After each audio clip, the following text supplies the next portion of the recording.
Hey, what's up, everybody? Welcome to another episode of Rewild My Bio. I am so thrilled to be here with you today. I am your host, Sean Slade, and I hope you guys are doing good out there. Hope you've got a lot of awesome and exciting fall activities that you're into right now in the rewilding world.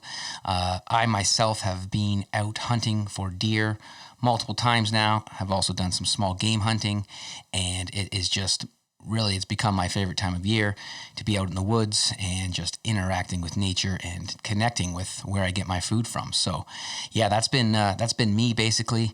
Other than that, what else is new on the food front? I know I have I've got plenty of mason jars that are cleaned and ready to be filled with cabbage and peppers and all sorts of things. And I even actually got back into making some beer recently. So I've got a spruce tip pale ale and a double IPA that I am looking forward to bottling here in the next week or so to have that ready for the holidays. So yeah, things just moving along. The trees have beautiful colors still here in southwestern Ontario, but they are starting to fall now. And yeah, what a beautiful time of year. So I hope you guys are out there enjoying it, getting your hands dirty still. And yeah, even getting some cold exposure because we're getting down to some almost freezing temperatures here in Ontario. So yeah, I'm actually looking at getting a big old horse trough or a water trough, if you will, for livestock and using that as my cold therapy, my plunge tank here for the winter. So stay tuned. I'll be posting some pictures. I'm sure I got challenged to an ice bath, I guess, from a friend. So on Instagram. So I'm going to take her up on that challenge with this fancy new trough plunge tub. So anywho, what else can I tell you? What else is new? Well, there is a new newsletter coming out this weekend. I'm putting it together right now, actually, for the full moon. And in that, I'm going to have another blog. So I've got one blog up here at the beginning of the month and the last newsletter. I got 2 full moons, so I'm trying to stick to that here this month, and I'm going to release on Saturday. And in that, I'm going to have an article that I'm reading, actually kind of synthesizing what I've been researching right now for my this paper that I'm looking at publishing on the health or the relationship between health and nature relatedness. So specifically, I've got a great article in the works on the health benefits of contact with nature and how nature connection or nature relatedness, as it's referred to, impacts human health. So a little bit of science behind human rewilding, if you will. Other than that, in that newsletter, I will have a link to the mountain meditation that is up now. And I posted that, I believe, the last episode out, which I wasn't really counting it as an episode, so it's just something extra for you guys. I've gotten a lot of great feedback from that already, so I hope you guys are enjoying that. And yeah, I'm just happy to have these blogs and meditations up and going and having that website look a little more like I always envisioned it here within year 1 of launching this podcast. So thanks to you guys who are listening and providing feedback and sharing it with friends as always. So this coming full moon, another thing I wanted to mention, really exciting for me. I'm actually, this is the second full moon of the month. So this is a blue moon, and it's special because it's actually happening on Halloween, right? So I have my friend Drake over at Three Ridges Farm. I'm actually heading over to his place here before the weekend, before Halloween, to process a lamb for my freezer. So that's going to be a new experience for me in procuring and connecting with my food and going down to a farm and helping out. Richard, he's going to be joining as well. So yeah, and then the next day, on the Saturday, we're going to have a fun-filled family event with a whole bunch of different folks and their families, and we're going to have a lamb roast. So it's really exciting time, and yeah, it's just you guys know this, but I love connecting with my food. It helps me understand my connection to the earth, to the cosmos. It is this rewilding lifestyle that I love, and it allows me to expand my awareness or my consciousness and connect with my food, right? And that's just so important to me. And it's much more to me than just, say, being like a wild foodie and doing it all for the foodgasms and what have you, the food porn. It really is something that connects me with who I am, I believe, at a deeper level. So actually, that said, that's a great segue to get into the topic of the day, and that is telepathy, flow states, and the art and science of expanding consciousness. So I've got 2 wild and wonderful guests today, and they are Angie Aristone and Roderick. They are the authors of the book Consciousness Becomes You. And to be honest, I really do wish I had the chance to read their book prior to this interview, because I will say that I was ill-prepared, or I felt ill-prepared. It was a great episode, but I had my mind blown many, many times throughout our conversation, and it was just awesome. So as a disclaimer to you guys, I think I say far out a lot, but you can tell it was totally genuine, because my guests, they just over and over again in this episode continued to amaze me with their knowledge and experience in quantum physics and all things conscious living. So it really was a treat, because I had, as you'll hear in this episode, I've known these individuals before from going to sweat lodges, but I had no idea what I was jumping into, and now nearing the end of that book. So still not complete, but it is definitely something that I'm really enjoying reading, and I will make sure I have everything to that book and Angie's website linked in the show notes of this episode, which is rewildmybio.com/consciousness becomes you.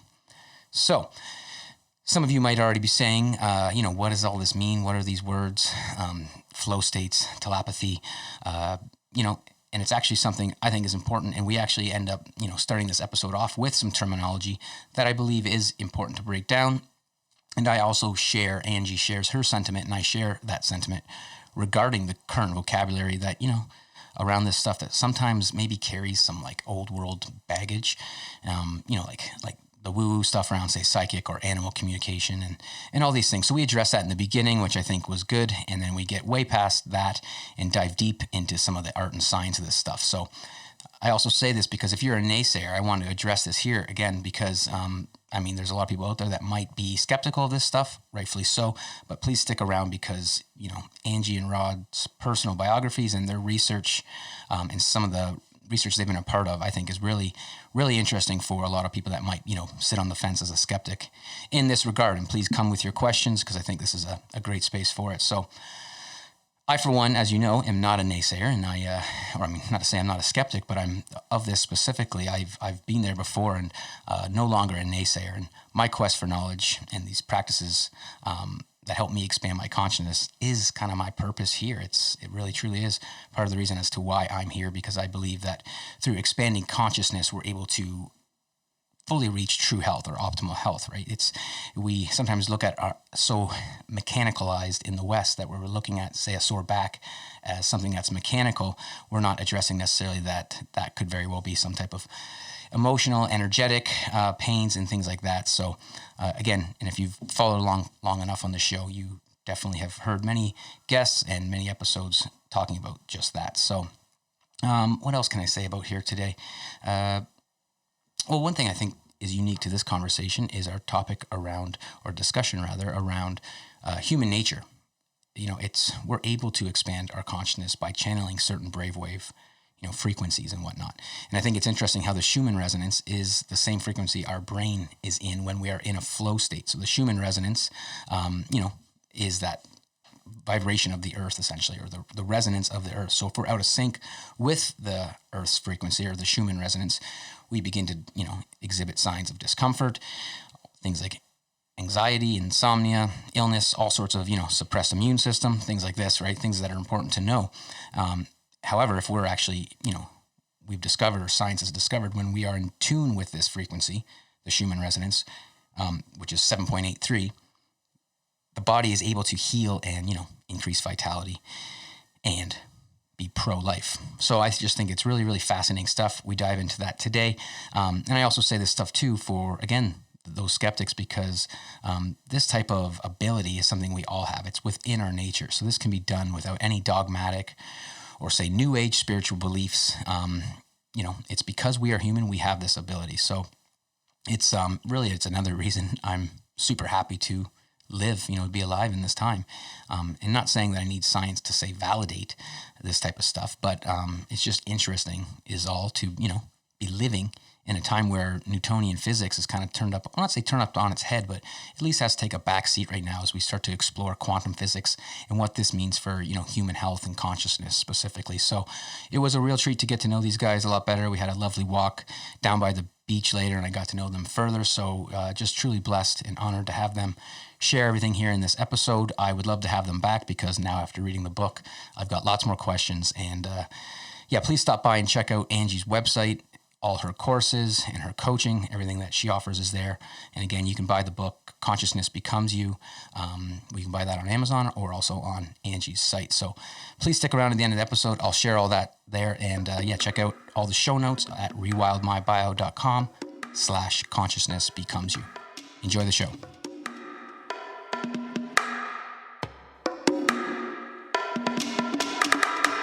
Welcome to Rewild My Bio, a self-help and alternative health podcast. I'm your host, Sean Slade. Join me as I share stories, science, and strategies to help you rewild your biology and redefine your biography.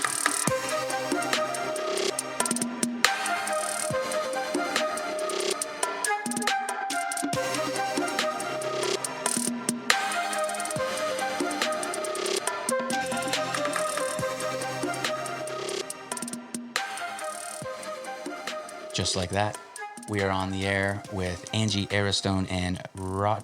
I'm just going to call you Rod. Please do. All right, because that's a lot easier to say. Yeah. Welcome to the show, guys. Thanks so much, Sean. So I'm really excited to talk to you guys today. One, because this has been an area of personal interest in all my personal interests. This is a relatively new one, I guess, to actually somewhat academically, I guess you could say, acquire knowledge on all things flow states and channeling and telepathy and how to harness that intuition that is part of our consciousness going way, way, way back throughout our evolution, right? Right. So anyways, that said, welcome to the show, and please entertain my naive and new. I'm like a total second grader when it comes to this stuff. So I think where I'm at hopefully will help our listeners and anybody out there who's looking at actually saying, hey, what's this about? And then how do I go about harnessing this ability that I now know? I mean, I believe anyways that we all have this ability, right? So, absolutely. But yeah, that said, I guess it was, as I just said to you, it was on Instagram. I had saw that you posted something saying, I'm speaking at Western University about flow states and channeling. And I'm thinking, that's awesome that this is at the university. So I thought this would be a great podcast. And then we had met, I think, a while back, social gathering when those were still allowed in a thing. And then, again, at a sweat lodge, I met you both, met you, Rod, there. So I was, we have mutual friends. And from there, I started to say, wow, this is really amazing, your work and what you do. And I had a little sample of it recently when you had done the channeling for my aunt, I guess, and myself. Or I guess it was for myself, not my aunt. It was for myself. I don't even recall that. Well, no, you don't. No. Well, it was my dog who had passed away, my family dog. Oh, okay. That's how it was on the phone. Oh, okay. Right? So then from there, I was like, hey, this is pretty awesome. Nice. We've got to get you in. And that, I guess, we'll chat about it today, and I don't want to just jump right in, but obviously some folks out there listening might be skeptic of this type of stuff. So I have to say that in my experience in harnessing my own flow states and in working with other individuals, energy workers, when something sits and lands the way it did when I was with you, there's that integrity and authenticity that I feel like just rings true. Good. So that said, tell us about your journey into being a telepathic individual or a channeler. I guess what would you? I try not to refer to it at all. Okay. And I saw that on you because that was one of my questions. Because coming at it academically, I'm like, all these terms are essentially, to me, I'm like, hey, what's different? I hate to argue semantics, but it might be important. So maybe we'll go there eventually. But what would you call it then? Well, I try not to. I genuinely try not to talk about it.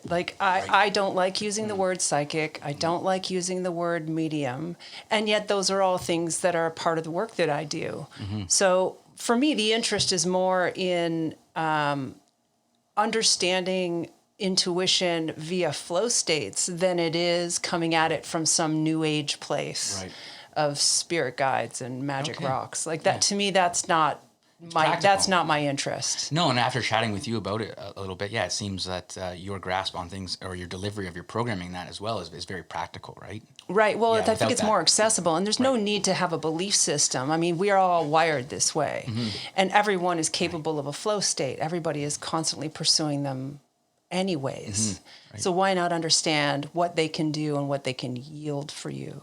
Exactly right. So that's really where my interest. And I really appreciate that perspective on it because I think it resonates with me anyways. Yeah. And I'd say that in my experience, having done different practices with different lineages and whatnot to achieve these things, at the end of the day, you can close your eyes and get into the flow state without any dogmatic belief system behind it or tool necessarily, right? Yeah. Right. And I think that what tends to happen when you start looking at calling a psychic or calling a medium, there tends to be this old school baggage associated with it that I think that's really what I'm trying to avoid. For sure. Mm-hmm. So you're Angie. I am.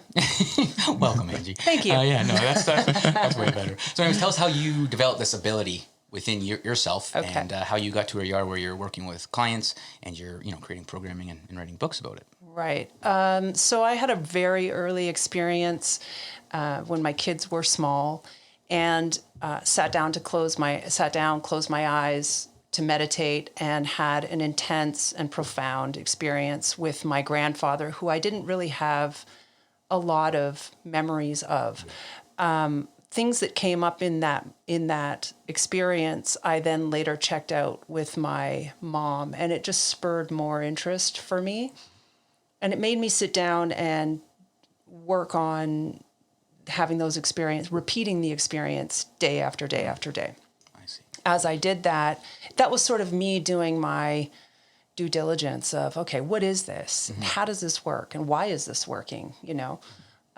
So I would take time every day and meditate, write down on a piece of paper what I had experienced, deliver that piece of paper to whoever I felt like that belonged to. And then slowly that started to blossom into, I need more people to practice on. So I started contacting my brothers, frat buddies, and the sorority sisters. And then before I knew it, I was getting phone calls. So it just sort of happened on its own. But it was really just me trying to understand, what is this? What's working? What's exactly going on here? Right. And that took me a long time. Now, I took those early journals in to see Imants Baruch, who is a professor at Western, teaches on altered states of consciousness at King's College. And I took him my journals, and we spent 4 hours going through each experience and breaking them down. And he said, okay, yes, you're psychic. So I would love for you to come in and talk about your experiences with my class. Okay. And that started, almost 20 years ago. 20 years, yeah. And Wow. So so I've been going in there and for 20 years, like 4-6 times a year to different levels of undergrad, right. And having various conversations, reading the class, talking about, what did you see? How do we feel about what came out? So each class has been a slightly different experience than the last, and has sort of built up over time and changed through time. But yeah. Very neat. Have you been a part of any research then there, like at all, or what's a little bit? What's yes. What kind of research, I guess, on that front? I'm trying to remember now. It's been a while. We've done some EVP stuff. We've done some EVP. Electronic voice phenomenon. Okay. Oh, really? Yeah, we've done a variety of things, Imants and I. Small studies. Probably one of the most interesting ones was when Imants decided that he wanted to contact some physicists, dead physicists. I see. And see if we, again, try and verify that these are in fact the dead physicists that Angie is talking to and connecting with. Wow. Based on their work and literature and some of the stuff that. Well, he would just called me over one day and he says, I want to talk to some dead scientists. Okay, yeah. And I have, just so you know, I have grade 9 science. Okay. And that's, aside from my anthropology degree, I don't have, cool. I don't have a science background. Right. Yep. So none of these people had any, were even on my radar. But he wanted to talk specifically to Richard Feynman. Okay. And I have no idea who that is. Neither do I. Okay, great. Yeah. Perfect. So he had me just do my thing. I waited for images to come. I told him what I was seeing and feeling. He, at one point, he asked outright, ask Richard, what is the fine structure constant? Right. That has no meaning to me. Okay, right, yeah. Again, me neither. Right. So he was looking for a very specific number. He was looking for the square root of 1 over 137. So the number that Richard gave me was 0.085 And then he stopped me and he said, no, that's not it. And I was like, oh, okay, I guess I screwed that up. And then he gave that information to his writing partner. He just wrote a book called Transcendent Mind, and this story is actually in that book. Okay. And so when he phoned her to basically say that his experience with me was a total fail, the phone died, and she had the 0.08 number written into her calculator on her desk. So she later looked it up and found this quote that essentially said, most physicists would know the fine structure constant as 1 over square root of 137. Okay. I know it as 0.08. So it was a very specific quote, specific to Richard Feynman. Right. That, and I think this is this is a very, we call it like a third person blind validation. Okay. Where neither the sitter nor Angie would know the information, but then the dead they person go on does. later on, do some research and figure it out. Oh, this Angie was correct. Like, so it's an indication that it's not like she's picking up information psychically from the field, but rather specifically from that person. From a person. Right. Because tuning into their specific frequency and their right. So yeah, I mean, I'll put a peg in that, or maybe we'll go there now. But I'll ask some, like, I guess, prior questions, because that's kind of my one question. Is like, what exactly is it? Are we tuning into a frequency, a soul, or? But I'll put a pin in that. Well, no, you know what? I can answer that. Let's go there. Yeah. Yeah. One of the last conversation that I had in the last class that I went and spoke in at Western. Right. The conversation was, is this super psi versus survival of consciousness was the conversation. In other words, am I pulling the information out of you, sitting across from me, or am I getting it from an alternative source that is independent of both of us? Okay. And the big question is, does individual consciousness survive after death? Right. And I think, to me, that's probably one of the most important questions to consider, both scientifically and generally, because the implications are so enormous. Because if your consciousness is not in your brain... Well, then it totally changes a lot in the materialistic science paradigm as of right now, which, and again, with quantum physics and things like that, my knowledge being very limited there, but yeah, we're starting to understand things like that on a different level, right? So, well, geez, that takes me off into a whole different brain sphere there. But tell me, Rod, I guess, while we're still doing the kind of introduction stuff, how did you get interested in all this topic? What's so I think in high school I started reading quantum physics books and was introduced to the Seth material. Read all the Seth books, was like deep down this rabbit hole. So that's when we met. That was kind of one of the reasons that we hit it off so quickly, because we were both into this weird niche. Right. We were both reading Seth Speaks at the same time, unbeknownst to each other. Okay. Interesting. Which is weird, because I wasn't reading any channeling books. I mean, it was a very kind of off-topic thing for me to be reading. 20 years ago too, right? So it's still not, the new age was not, the new age is not necessarily even It wasn't born even born yet, right. No, not at all. Okay, so that. But Rod has a degree in chemistry and another one in biophysics. Okay. So he's wired a completely different way. So you weren't lying when you said your left brain, because I did not know this yet. So I'm excited. Yeah, that's awesome. So yeah, within the 20 years though, what, I guess you guys both commenting on, like, research though, you're speaking at the university and it's become part of the mainstream, and now with quantum physics even being more understood throughout mainstream, like, what have you guys seen as far as research on, telepathy and channeling in this? Has it started to increase? Because my naive assumption is that it's not so tangible, materialistic science. What good is this? Like, there's no money to be made. Like, again, being a PhD student, I'm trying to get grants for everything. I know that it's hard to get them. So without something that's like, the wonder pill, then within health science, it's tough. So what have you guys seen as far as, like, research coming out, or maybe why isn't there more? Or? I think you hit it right on the head there. It's been systematically, research into consciousness has been systematically eliminated from academia. So Amance is one of less than 10, I think maybe 5 tenured professors who actually study human consciousness in the world. Well, I'll definitely link that in the show notes, because it's right here in London, Ontario too, which I had no idea. Right. So, interesting. Okay. So, and you're saying more so, again, because I had commented on money and finance. I mean, that's one perspective of looking at it, but like why else, I guess, consciousness from having recently, I TA'd a social determinants of mental health course, and it was great. A lot of critical perspectives, Carl Jung's work, and again, just kind of calling for a different look at the biomedical, or looking at psychotherapy through that biomedical lens as this chemical imbalances and things like that. And I guess with this kind of social determinant lens on, we see that there has to be a zooming out, and it's not always the individual that has some chemical imbalance. There could be social factors and energetic or spiritual factors, right? So this is where consciousness, to me anyways, deserves that equal piece of that pie in psychotherapy, right? So yeah, and I think that when you use a flow state to alter your brain waves, you give yourself access to different parts of yourself where you can naturally reorganize your past, your present, right, your perception of yourself, and it creates lasting change, much like psychedelics. Yep.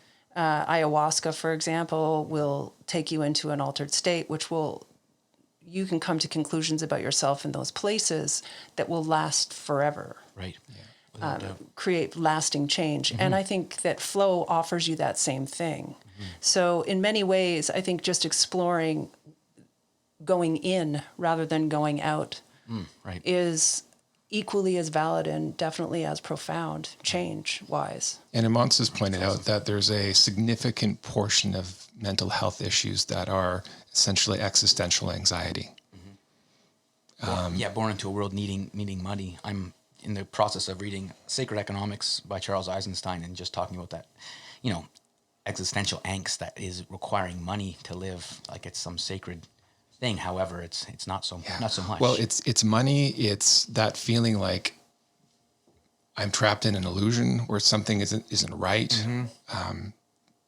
I think it's that feeling that in the beginning of the movie, The Matrix gets so well. Oh yeah. Is like something just isn't right here, and I can't quite figure out what it is. Right. And everything I'm being told goes against what I intuitively understand. Yeah. Right. So when you get that continuous materialist mindset, and that dismisses people's personal experience, particularly internal, and says you're crazy, right, that creates an enormous cognitive dissonance especially for people who are intuitive and having what are very natural experiences that I think, most indigenous cultures embrace and support and understand the power and importance of. And then you're told, oh no, you're crazy. Or that it's magical thinking. Yeah. Well, I've personally, if I can speak to personal experience here, because this is what I want to tell you, is I had it bred out of me essentially, right? And I think right now we're all feeling that cognitive dissonance right now in the collective, right? With what we're seeing on the news and what we might be experiencing. And everyone's, it's an interesting time, because I think we're all being kind of forced into, hey, you've used this sixth sense a little bit more right now specifically.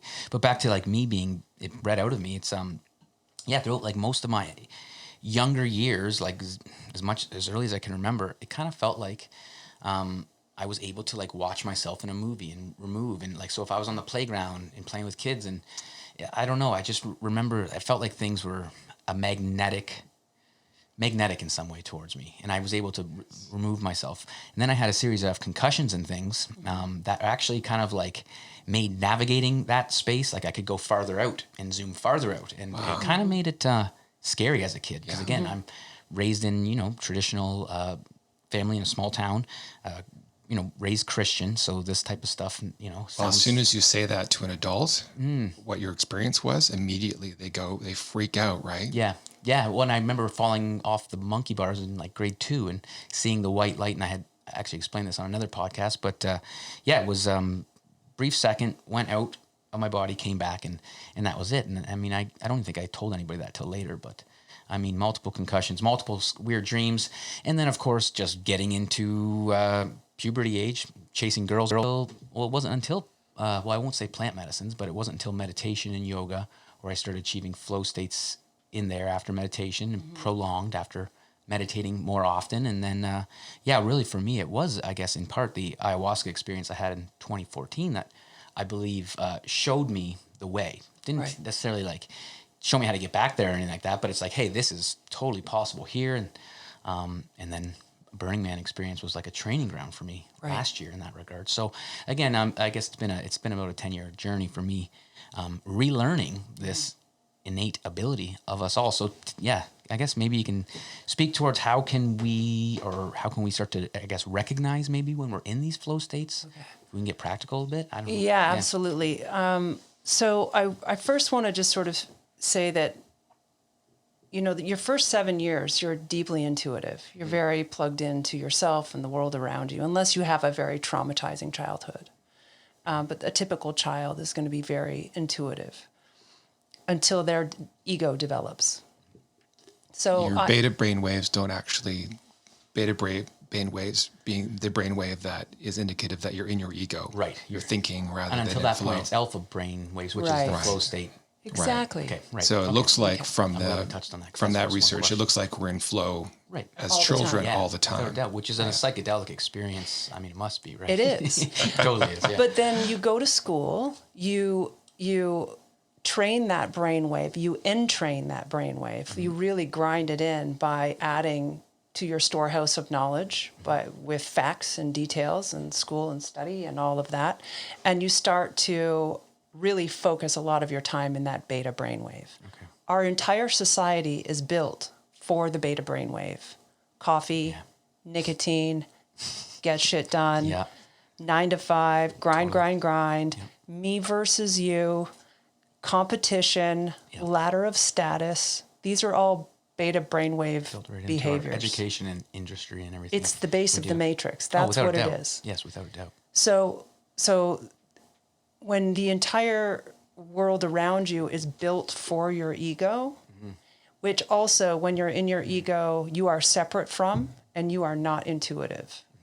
Right. You are, I'm over here and you're over there. That was one of my questions is where is the ego in all of this? And like, well, the ego is in your beta. Your beta and your ego is sort of like a tethered situation. Right. Now, when you go lose yourself doing something that you love to do to the point where you lose track of time and space, your beta shuts off, your ego shuts off. Mm-hmm. You can still take everything you know from that storehouse of knowledge, but you bring it into an alpha state. You bring it into a flow state. You feel connected to everything. You suddenly feel like everything feels right in the world. It's like, there I am. It's not like you lose that. It's you bring that with you. You bring it with you. And again, you don't thank go you for saying stupid. that because again, it's not just like all of a sudden we hit this flow state and I'm now the world's best mechanic or something. No, I'm not. I'm the same guy. Same guy. Mine, like again, this is why when I apply it to say a workshop, a small group workshop of teaching people how to ferment or doing some type of health promotion. You're bringing that storehouse of knowledge into that, and then you're bringing that into your flow state. Yes. Okay. Cool. But then what happens once you get into that state? You have an opportunity to feel connected with everything, and then all of a sudden, you have access to different information. Mm-hmm. You have access to even gamma waves, those aha moments, those burst, the download moments where all of a sudden you understand something in a flash. Right. And then if it take you like a much longer time to explain what it is that you just understood in that flash, because you have to unpack that download. Right. Okay. So what I'm saying to you is you're intuitive as soon as you leave your beta brainwaves. Right. The second you shut your beta off, or I'm not even saying, I'm going to say that you shut it off completely. Right. It fades into the background and your alpha and your theta starts to move to the surface. Starts to be pronounced. And in that place, time is warped. It speeds up, it slows down. It can feel like it's going on for a long, long time or like it passes in a flash. Mm-hmm. You have access to all kinds of information that you can access via your own curiosity and focus. So let's say you're snowboarding. Mm-hmm. Yeah, it's a good one. Okay. You're snowboarding. Everything is great. You're not feeling like Sean the ego. Mm-hmm. You're just dude rolling down the hill. Feeling like the powder. Right. And in that observer place where you kind of, you're kind of one with everything. Right. Yep. Right. Yeah. You can intuit what's coming prior. You can have access to a future moment just prior to it happening. So time is wonky, right? Totally. So this is intuition now, where do you see what I'm saying? Right. Yep. Now, using that or learning how to get into an alpha state without needing to snowboard, is something that everybody can do. You don't need to be on a snowboard to do it. You can be hula hooping. You can be meditating. You can be in the middle of an ayahuasca journey. Would it be specific to that individual sometimes then? Like because a good skateboarder, like a professional skateboarder or snowboarder would hit flow. You would think within that thing more so than maybe if they were doing something else like playing baseball or something. I don't know. Yes, absolutely. You want to definitely pursue things that you have some mastery of. Yeah, okay. But people who have some mastery now are sort of trained in that state and can summon that state much faster, even when they're not necessarily pursuing the thing. Because they're kind of like a tool in a sense for them, right? Like you said, the ayahuasca, or for me, a drum. If I hear a drum or a sweat lodge, I can induce a state. Induce a state, right? Right. Yeah, the research says that elite athletes do show more alpha theta brainwaves resting and doing any other activities. So you can drag that state into the rest of your life. So I just call it cultivating that state. So can you find it and then drag it on for longer and longer periods throughout your day? Okay. And if you can do that, I mean, now you're really retraining what part of you is showing up and your relationship with the rest of the world. Are you connected to it, or is it you versus the world? Is it I'm alone in this world, or I'm connected to it? It also changes then what's a priority for you in your life, what you value now in your life. If you're connected to things versus disconnected from things, what matters? Right. I mean, you're going to have a very different set of priorities and values if you're connected to everything. Right. Because what hurts me hurts you. Without a doubt. It is a shift of consciousness overall, which kind of, again, you take into your life. And I mean, I'm just, as you're speaking, I'm thinking about nature and my connection to it. And the last week being stranded, air quotes, up there on the land and having that ability to kind of use nature as a tool to just feel connected. It's like, hey, I'm alone. Like, not for a very long time, I haven't felt alone while in nature, because it's just like you can't if you lift that veil, so to speak, or look for that. And for me, walking in nature, I will consciously, before walking in, a lot of times stop and listen with all senses, kind of try to take that back seat. I imagine myself kind of sitting in the back seat and then breathe, and then normally it's like an animal call or a gust of wind, something that will tell me, okay, here we are, right?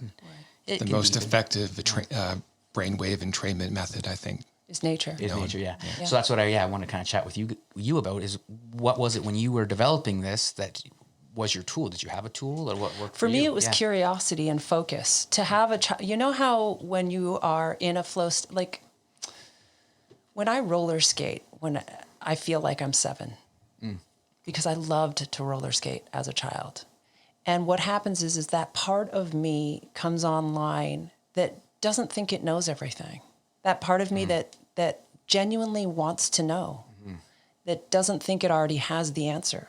So that's what I bring to each client when I'm having a phone call with a stranger that's in another city. Yeah. You know, I bring that same, I don't act like I already know. I don't elicit that part of myself. I let myself concentrate on my own curiosities, focus on what I'm wondering about in regards to the person that I'm talking to. Right. So that's your tool is curiosity. My tool is curiosity. That's very helpful for me, because I'm very much a mental intuitive. And I'm what's the book with the 4 types of intuitives? I don't know if you guys know that one. I don't know it. I'm going to look it up and I'll put it in the show notes, because it was a good book, and it kind of really, again, not to say that one is just one, but I'm definitely a more mentally inclined individual. So being able to separate, so once developing this, for me, the challenge is like, okay, where's my ego, and where's like this spirit, or even developing, or being cautious of developing like a spiritual ego, and like trying to trick myself, like, oh, you're so smart, you know the answer, you got it. And it's like, is that flow state, or is that my ego just being like, haha, I'm the man, you know what I mean? So I don't know if that happens to you, or if that's a thing that people deal with. It's a constant struggle. It's a constant struggle, because, you know, it's never cut and dry. Your ego and your authentic self kind of blend and merge and come and go, and they touch each other all day long, you know? So it's a very tricky thing, and you need to learn, if you're trying, you're in your ego. Right. If you're curious, you're not.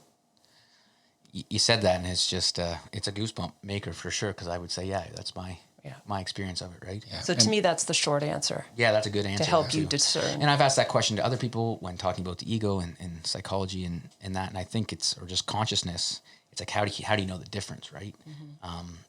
So. And keeping a constant sense of humility, because as soon as you make a conclusion, that pulls you into thinking, and you're out of flow. Right. As soon as you say, oh, I'm doing it, or I'm doing great. Right.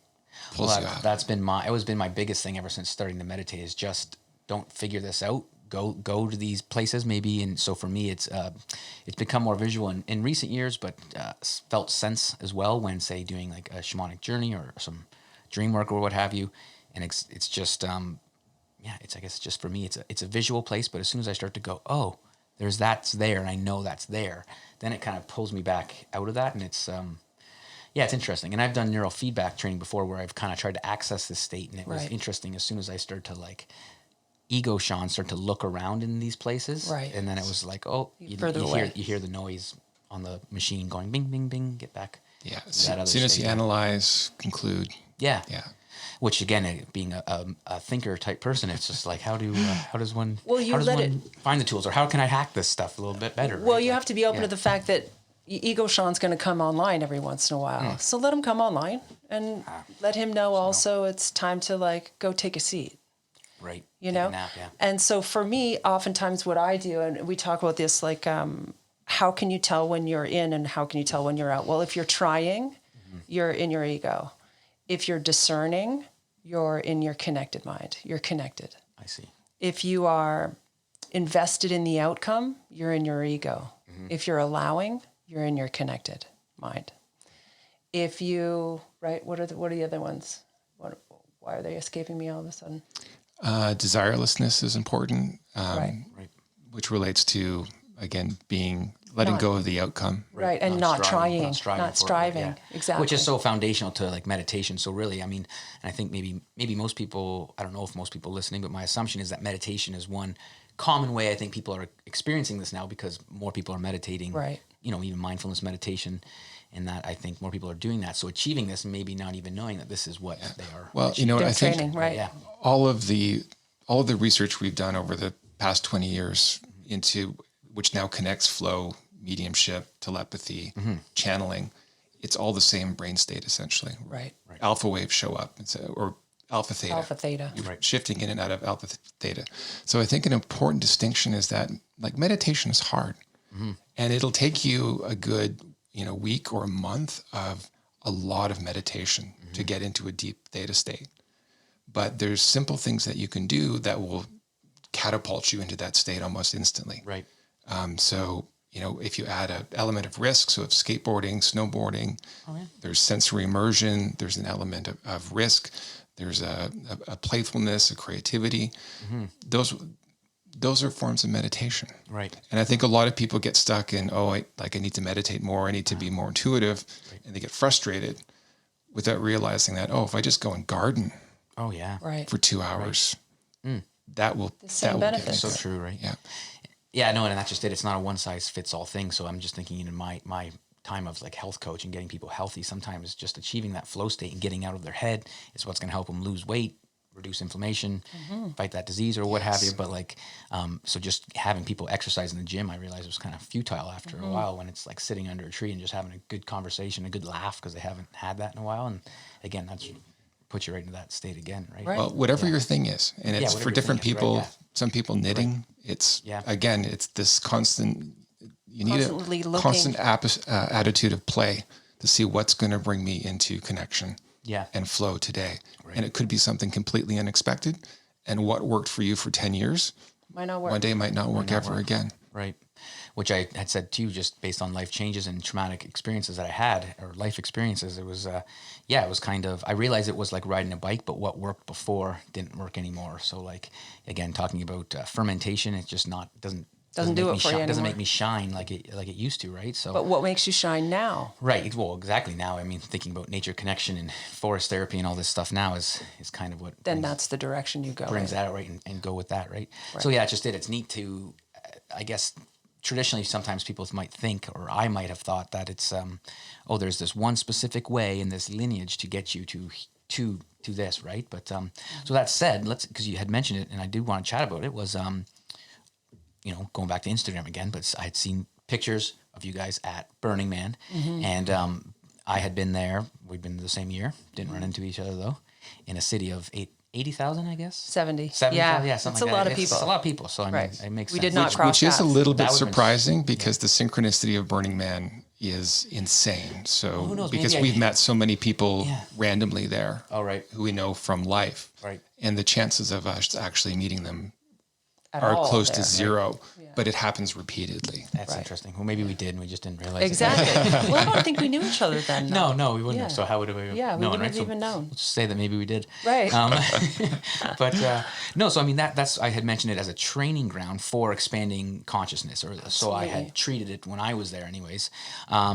As well as like again some healing. So very much common thread throughout the show is we are our own healers, we are our own shamans, and being able to go in, as you had said, we can work things out. So me specifically going to Burning Man was looking for like dance and play medicine, which there's tons of that there, right? For sure.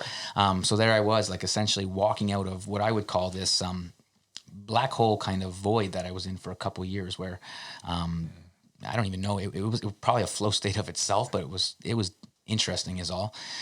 But anyways, coming to Burning Man, using that to kind of, I guess, recalibrate my consciousness to this present moment. And it is such it's an amazing place for living in the present moment. So it brought me back into my body. And then, of course, through the use of psychedelics, I was able to kind of sit and work with certain things of my past, so past traumas and things like that, and just totally work right through them and going in to, again, these altered states of consciousness, and coming out of it with this profound down-regulation of my nervous system and a changing of certain stories, right? In my brain, was so therapeutic and so healing that I just can't believe that we're all not going to Burning Man every year. I know. Really though, right? Everybody Like, needs to having this prepare place. themselves for the ear beating of hearing about what a wonder that place is.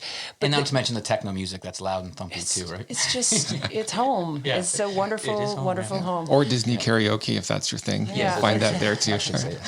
Right. But I think that what makes Burning Man amazing and how it's not like The Matrix is that it's not based on money.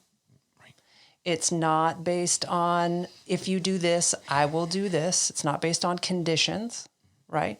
So it's automatically set up. It's a petri dish for flow states. Like you said, we're structured to stay in that beta, and this is a place structured to not have us there. Right. Which, in my opinion, is much more synchronistic and sustainable, and in line with the flow of nature, really. Absolutely. Right? It teaches you how incredibly powerful you are. I mean, how easy is it to manifest anything you want at Burning Man? Easy. Easy, yeah. Yeah, which sounds crazy if you haven't been there.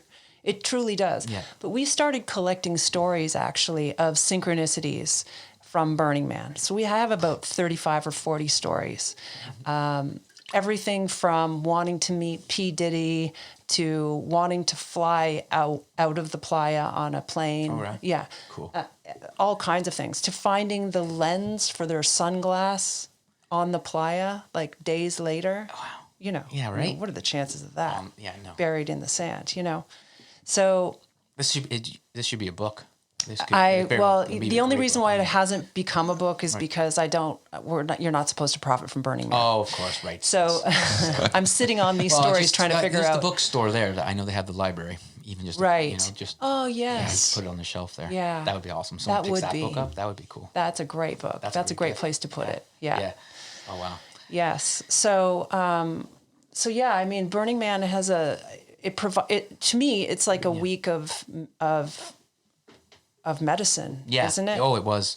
And it's just, it's that very, to use your terminology, which I use it often as well, is unplugging from the matrix. It's so therapeutic. And I mean, it's very reminiscent of times that I've had recently throughout this pandemic where I'm feeling this expansive energy. Right when it all started, I don't know if you guys felt that calmness, stillness, that kind of just folks who had been going to work every day 9 to 5, they stopped, or that sports game that's not on anymore, it stopped, and the energy of everybody coming online or offline, or everyone looking out of the matrix, it just was like, whoa. I felt like I was looking at a sunrise on the playa. Same vibe. So that said, there's a lot of medicine there. And I mean, how many burns have you guys been to? 3. 3. Nice. Yeah. I'm really missing the fact that it's not going to be there this year. Yeah. Just to know that it's not there. I was wanting to go this year too. So I don't know, but it'll make the next one all the more magic. Right. Yeah. Yeah. So let's, we chatted a bit about, tools, I guess. And I was asking if there's any ways we can hack this. In fact, I have a quote here from your website. Actually, no, I'm not going to read that now because we already chatted about plant medicine. I'm just looking through some questions here. But maybe we could talk more about nature. And because that's kind of something that I have most of my experience. If I had a tool where I was trying to access this in the last 5 years since that first, well, I shouldn't say since then, but since I started getting into shamanic journeying, which I guess was around that same time, nature for me has been that tool. So how, like, what is, like, not to say what is the mechanism there, but like that nature connection piece I find very interesting. Nature relatedness being very beneficial for psychological well-being. And I would say psychological well-being is when we are in flow states. Like, it's just, hey, I'm feeling good right now. I'm feeling present in the moment. So yeah, what is maybe going on there, or what could you maybe guess as what's going on between nature and us? Is it the fact that we are nature, or? Do you want to answer? Let me flip that question a little bit, or flip the answer. So one of our model, we've called it focus-based flow. So the idea is that focus is all you really need to get into a flow state. Okay. And you can learn to, it's a balance between hyper focus and total peripheral focus. Okay. So it's that pure place of observation and finding that balance. As soon as you hit that balance, you're in flow. Okay. Doesn't matter what you're doing or what you want to do. Flow is right there. Right there, yeah. As soon as you hit that. We all know the power of habit, but there's also, if you bring in the science of morphic resonance, I'm not sure if you're aware of Rupert Sheldrake's work. I've heard of Rupert Sheldrake. So could you say a little bit more then, I guess? Big body of work, basically around the idea that everything in nature is shaped around certain forms. Okay. And part of it is that what's happened in the past, the more times it happens, it will tend to happen again. Mm-hmm. So it shows up in really weird ways where, for example, chemicals that have existed in nature their boiling points are stable. So chemists always assumed boiling points are constant. Mm-hmm. But part of his work was he looked at the boiling points of new substances. And it turns out they tend to go down with time. So I think xylitol is a familiar example. It was this also relates to how chemicals crystallize. Okay. So xylitol was a liquid when it was first discovered, and about 60 years later, it suddenly started crystallizing into a solid. Nobody can get it to find the liquid form again. Okay. And this crystal had a high boiling point. And then it crystallized a few years later into a different substance that we now use as a sweetener. Right. With a lower boiling point again. No one can ever generate the old forms of it. And the boiling point coming down indicates that there's less energy needed for that chemical to change into that form. Okay. So this is kind of a profound... Robert Sheldrake. So Rupert Sheldrake. Yes, which I definitely have heard, and I'm trying to recall where exactly. But okay, thanks. So it's kind of a profound connection with the idea of flow, in that this idea that once things have happened and a particular form is shared throughout all of nature, right, that anything will tend to go towards that outcome, towards that form, and it takes less energy to do it. So I want to throw the example of, like, I'm thinking back to Jurassic Park, the water droplet on the hand, and the next water droplet will essentially head that same way because it takes less energy because it's already wet. And, and exactly. It will essentially go that way. So once you formed a path, reforming a path, right? And it turns out that almost anything you do follows this pattern. So, for example, people trying to complete a New York Times crossword puzzle on the Sunday after it comes out will do it faster and get it more complete than people who do it on the Saturday. Right. Because people have already done it. Right. Yes. So this provides actually kind of a new understanding of, for example, sports psychology. Mm-hmm. So, again, the idea of, the 4-minute mile, it was impossible. Right. It was impossible. And then once the 4-minute barrier was broken, all of a sudden, all kinds of runners started doing it. Mm-hmm. So one idea is that it's a psychological barrier, but morphic resonance brings us into the idea that maybe it's actually a physical barrier. Okay. And once that barrier had been broken, it became instantly easier for everybody.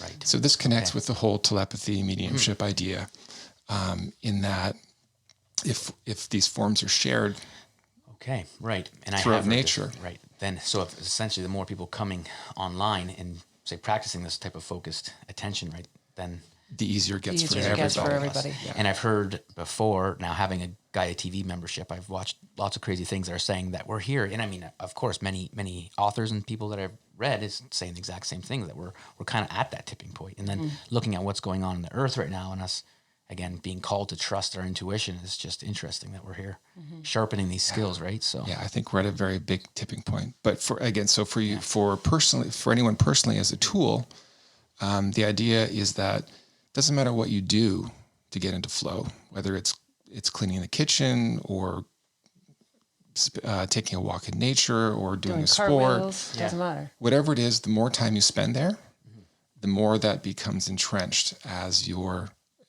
default state of consciousness. And eventually the more time you dedicate to flow, and play is the easiest way to get into flow. Yeah. The more time you do that, the easier it is to switch into those states. And to the point where it becomes more accessible. Those states automatic. become like snap, snap, snap whenever you want them. And then you're not like trapped in this idea that you are your beta. Right. Yeah. Oh gosh, which is just so easy to get stuck in when we're having to tie our identity to the job or this role in our community or whatever it may be. Right. Yeah. And again, we're so structured like that. So Yes, and novelty is a huge flow trigger, Yes. right? So anything that you do that's different, that's new, that's a little bit challenging, a little bit scary, Right. it's going to put you in a flow state very quickly. right. That's the other reason why so much magic happens at Burning Man. Right. Just Everything's novel there. everything's novel, and there's a risk in the sense that you're living out in the desert for a You week, might too. die at any moment. Yeah. It's hot as hell. So yeah, no, it's wow, that's very interesting. Well, yeah, let's say more about your programming that on your website and that. Okay. As, you know, if anybody's interested in it, we'll definitely link your website in the show notes. But what, tell us about your programming and kind of who you like to work with, who you normally work with, or what exactly, how can people work with you? Sure. Yeah. I have, I think my website's a little bit on the evasive side, but I do have a mediumship up. So if you do want to do some mediumship, you can book that specifically. The other thing that I have up is flow coaching. Right. And essentially what that is for is, let's just talk about what's going on in your life, and we'll kind of tweak things so that you're more in balance. We'll find flow-based solutions to what's, maybe going on, give lots and lots of homework. So it's a little bit like personal growth coaching, I like that. but really intensive. Like it's pretty aggressive. The other thing that I offer is a 12-week intuitive development program where week by week I give tons of homework and curriculum and coaching around developing your own abilities that are sort of customized more to you and how you want to use them, because how you want to use them isn't necessarily how. I mean, I've trained people who are traders, people who want to communicate with dogs. Yeah. I mean, like literally it's all over the place. A gamut all over the Totally. spectrum, right? Which I think is awesome because, it's I've trained osteopaths. I love your website because I think it's very accessible, and I don't think it's because I do think that it would attract. Yeah, you've got your traders, like you said, and your communicators and everybody in between. And everyone in between, exactly. Yeah, and that's kind of you're saying that it's intensive, and I'm thinking of my education curriculum right now with school. Yeah. But it's something that I'm very interested in because, like I said before, it's like when being in flow states, things happen in a way that seems a lot effortless, and it's a way. And I guess we've been chatting a lot about flow states, but for me personally, that's kind of why I think it's important. Why I try to attain that is because you're not forcing. Right. There's non-obligation feeling. It's I should be doing this. It's things are just happening. And again, in my life, I felt like I've always had to get the planner out and do this. And then when I started to say, okay, there's these goals and I'm going to work on them this week for 40 hours, let's say, or whatever I decide to, but let the flow of the day kind of guide me. And as long as I'm not being procrastinating or things like that. Then you can have a linear plan, but you can do it in a lateral way. Ooh, I like right? that. Yeah. Like That's hard. It's hard even for my brain to commute what that looks like, but I know what you're saying. Yeah. You know what I mean? Yeah. Like if you have a to-do list, your own honey-do list, you're going to want to hit all of those things, but you can hit them in whatever order as your flow brings you to it. Exactly. And of course, there's the well-known 80-20 rule, Pareto's ratio, where 80% of your productivity is going to come from 20% of your day. Of your day, right. And that may well relate to how much time you can spend in flow, right? Well, it's so funny. I said 40 hours, but I'm much more ever since reading the 4-Hour Workweek, I've always been looking at my life like that. But yes, no, you're right. That is a good way of thinking about it. Well, we're coming up on the hour here. I was wondering if you guys, actually one thing I wanted to do, because actually I think it's related to kind of what we were just chatting about, or at least what we were chatting about a little bit ago, is that developing like a spiritual ego, or like is right now, this is becoming more popular. How can one kind of weed through, or like see, or like, I guess if someone's wanting to work with someone who's channeling, how do they know? And the reason why I'm asking this question is it's totally not for me. It's for someone who isn't into this sort of thing, right. But they had a loss of a loved one and they wanted to go. So they call me up and, Sean, how do you choose this person? So I coached this person in this. I mean, I'm not a coach in this sense, but I energetically opened myself up, put myself in the flow state the best I could, and I would observe this family member kind of waltz around a psychic medium expo, and just seeing, where the connections were made, and a connection was made, and it was very helpful and healing. But how would someone kind of say, aha, this person sits with me, or this person's is full of it, or something? I don't know. Right. I mean, especially now, and it's funny because we were just talking about it on the car ride over here. Instagram is just so filled with, Gurus. Exactly. Before, yeah. No, I know.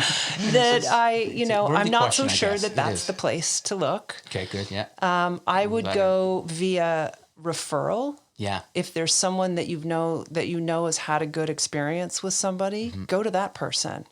Look at people's Google reviews, but don't necessarily go looking for some Insta guru. Right. Yeah. Because I don't know that that's necessarily. I think you're going to get a lot of spiritual ego that way. Yeah. Potentially. Yeah, and it seems to always be close. If you put it out there, like it's within your community, most like, you're not saying always just within your community, but for the most part, it's like if you put it out there and then you maybe go to Google, or you're looking up, like it's going to come to you, I feel like. And you have to kind of have this, almost tap into this prior to coming to you, and either learning about it or whatnot. And it's... follow the yellow brick road. Follow the yellow brick road. You'll find your way there. That will work. Yeah. So anyways, last question. I'll start with you, Angie. Okay. What is your wildest dream for the earth? Oh, wow. The hippy dippy's going to come out in me now. I mean... If it didn't by this point, it's might as well. No. Right? I mean, my wildest dream is absolute and total equality for every man, woman, straight, LGBTQIA, every color, everyone to experience total equality. I also want, I want capitalism to go away. Been dealing with that one a lot lately. We could, no, have you? I have been, because I mean, let's say a little bit more. I mean, I don't mean I want with you socialism. I want no, fascism. But not to say I want socialism or fascism either, right? No, I don't have a plan. Yeah.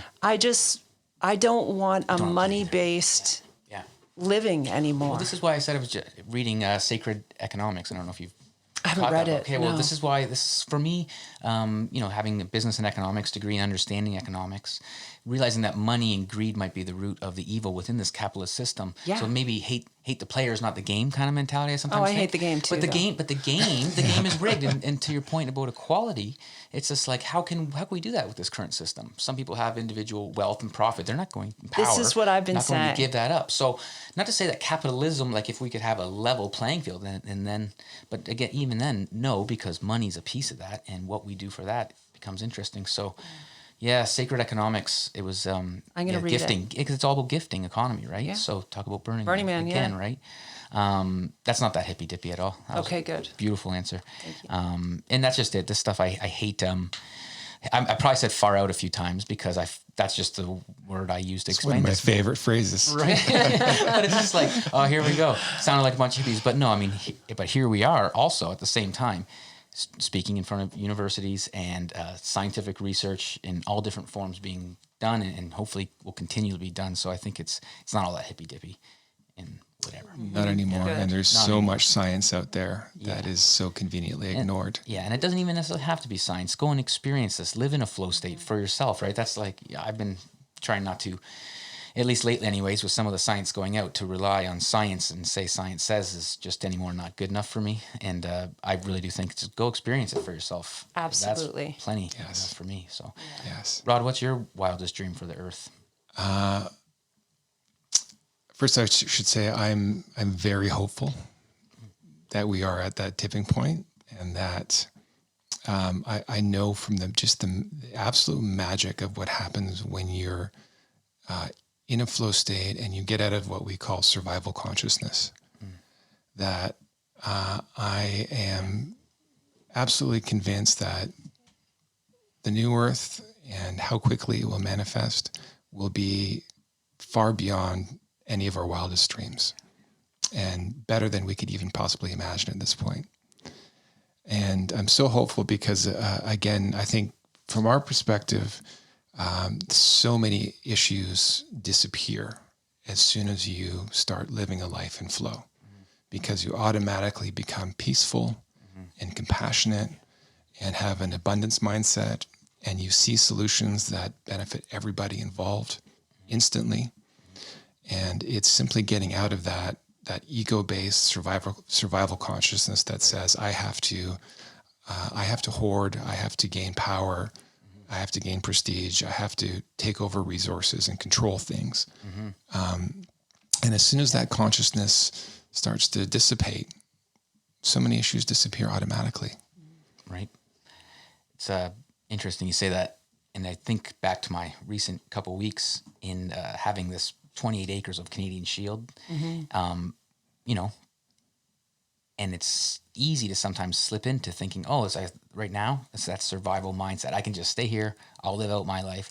But then I sit there and I look at nature and the interconnectedness of all things and the gifting of the oxygen to us and then our carbon dioxide back. And it's just this, it is the foundation. Flow state is the foundation. So the idea to go up there and hide from things, this is like, no, this is like, that's one, not the answer. And I realize that. And it's more so to let people experience these types of flow states, whether it be walking on one of the trails that I've spent tireless hours cutting recently, or just, finding these flow states through hopefully listening to this podcast. Yeah, so, and that moment when you look at the grandioseness of nature and you realize the absolute miracle and connectedness of everything, and that you're part of that connection. Right. And how it's always, always been going on, and we are a part of it, right? And I think that's part of the brilliance that automatically comes out in flow, is that you understand intuitively what your part of the whole is and how you can fulfill your role in that moment.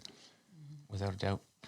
Well, I think I will leave it like that. If maybe say a little bit about your website, how people can find you, or your book, and even what the book encompasses. Yeah. Sure. Thank you, by the way, for having us. Yeah. It was really Thank you nice. for being here. Yeah, it was a really great time. Pleasure. Yes. And our book is called Consciousness Becomes You. You can find it on Amazon. And my website is angiearistone.com. And you can get a hold of me through that if you have any questions, or if you want to book an appointment, or if you just want a free consultation. We can have a phone call if you just want to ask about my services, or ask about anything specific about your situation and whether or not we can deal with that. You just reach out and book a session, and we can. Right. Yeah. Well, thank you for that. And maybe you want to say a little bit about the book itself, Rod? Just give folks a little. Sure. So our book is Consciousness Becomes You, and it really deals with how to navigate once you're in a deep state of flow. So we sort of left the question of how do you get to flow, largely out of the book, just assuming that people picking up the book would have already had some experiences and want to know more. And there is a lot of science in it. My half is science. Angie's half is the personal how to navigate, how to What it feels like contextualize. inside a psychic experience.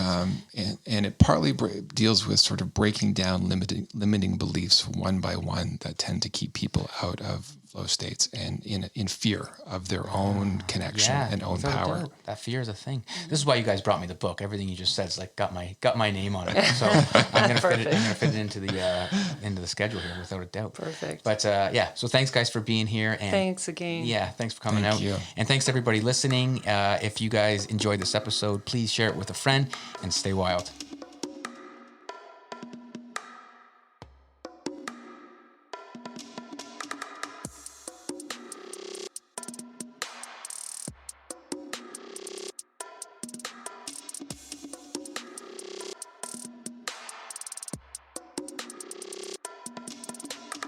Thank you for listening to the Rewild My Bio podcast.